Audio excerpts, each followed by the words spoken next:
Hello, my name is Stefan Horoy, and I welcome you to the NeurIPS 2020 Deep Learning and Information Geometry Workshop Talk on visualizing high-dimensional trajectories on the lost landscape of artificial neural networks. In recent years, artificial neural networks have been successfully used to solve a wide array of problems.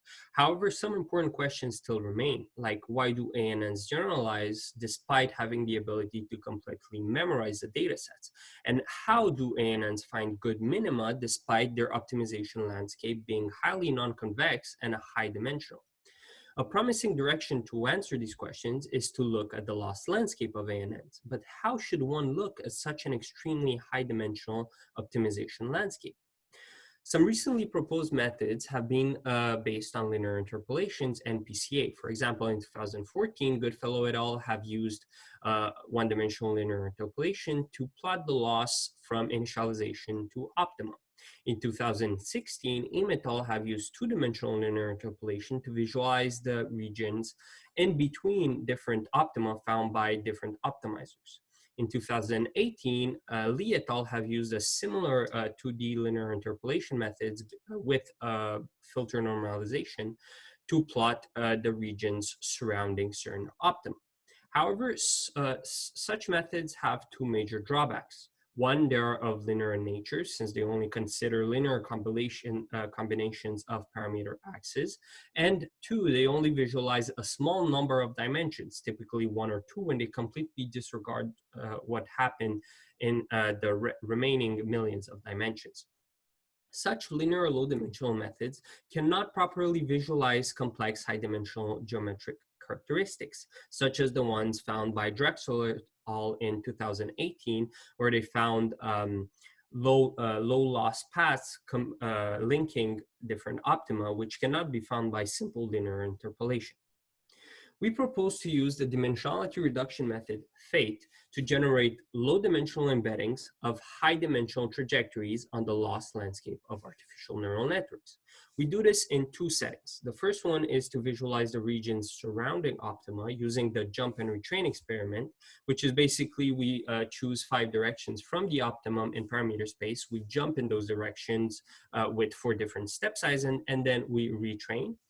And two, we visualize the training trajectories of different optimizers from initialization to optima.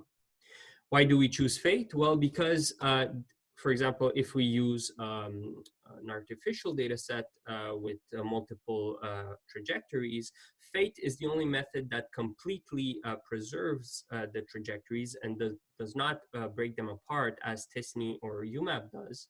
And PCA only captures variation in certain directions. And FATE is also better at preserving the global structure of the data, as we see with the jump and retrain results, where FATE captures the global structures while TISNE only captures local structures.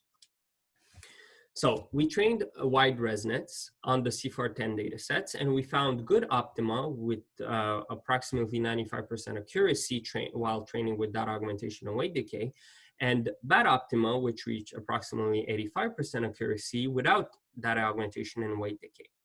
What we observe, if we plot the jump and retrain experiments with our FATE visualization method, is that the trajectories surrounding the good optima seem to converge rather directly towards the optima, while the trajectories surrounding bad optima seem to first go outwards or in an orthogonal direction before then converging towards the optima. This suggests that the region surrounding good optima is sort of a wide valley, while the regions surrounding the bad optima do contain some non-convexities. These results are consistent across different initializations of our networks and even consistent across data sets. We obtain the same sort of pattern if we look at bad optima of a wide resonant train on CIFAR 100, and the same pattern if we look at the good optima of the same network. Our visualization method also allows us to visualize characteristic behaviors of different optimizers. For example, if we plot the trajectories in parameter space of the training with SGD with momentum or atom, we see that atom trajectories are a lot smoother than the other two. And we also see, if we compare trajectories, that atom tends to go way further in the parameter space. In conclusion, our fit visualization method, combined with our jump and retrain experiment results, seem to support the common belief that optima that generalize well are located in wide valleys in the high-dimensional loss landscape. It has also allowed us to visualize the training trajectories of different optimizers and to show known characteristics of those optimizers. However, more work studying the high-dimensional loss landscape of ANNs is still needed. So, and it could be a key of furthering our understanding of deep learning models. I thank you very much for your attention.